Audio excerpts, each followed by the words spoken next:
Miracles de Siloé. Je vous invite à ouvrir votre Bible dans l'Évangile selon Jean chapitre 9. L'Écriture dit, « En passant, Jésus vit un homme aveugle de naissance. Et ses disciples lui demandèrent, « Rabbi, qui a péché, cet homme ou ses parents, pour qu'il soit né aveugle ?»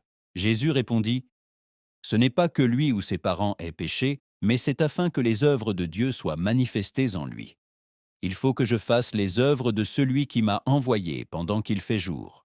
La nuit vient, où personne ne peut travailler. Tant que je suis dans le monde, je suis la lumière du monde. » Après avoir dit cela, il cracha à terre, fit de la boue avec sa salive, en frotta les yeux de l'aveugle et lui dit, « Va te laver au réservoir de Siloé. » Il y alla, se lava et revint voyant. Cet homme ne connaissait pas la lumière, ne connaissait pas les couleurs, ne connaissait pas les visages.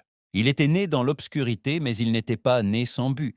Sa condition n'était pas un châtiment, c'était une plateforme pour que la gloire de Dieu se manifeste. Jésus-Christ a apporté direction, obéissance et miracle.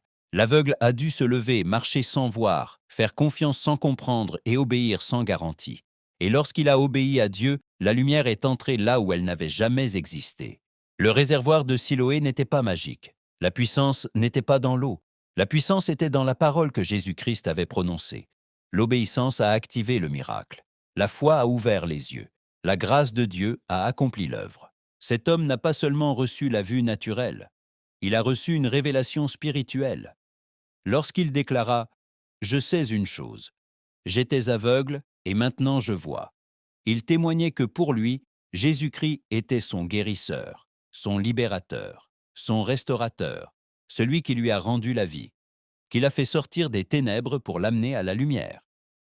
Pour lui, Jésus-Christ était son tout. Aujourd'hui, l'appel n'est pas seulement de voir, mais de croire, d'obéir à Dieu et de marcher dans la lumière de son amour. L'écho de la voix de Dieu.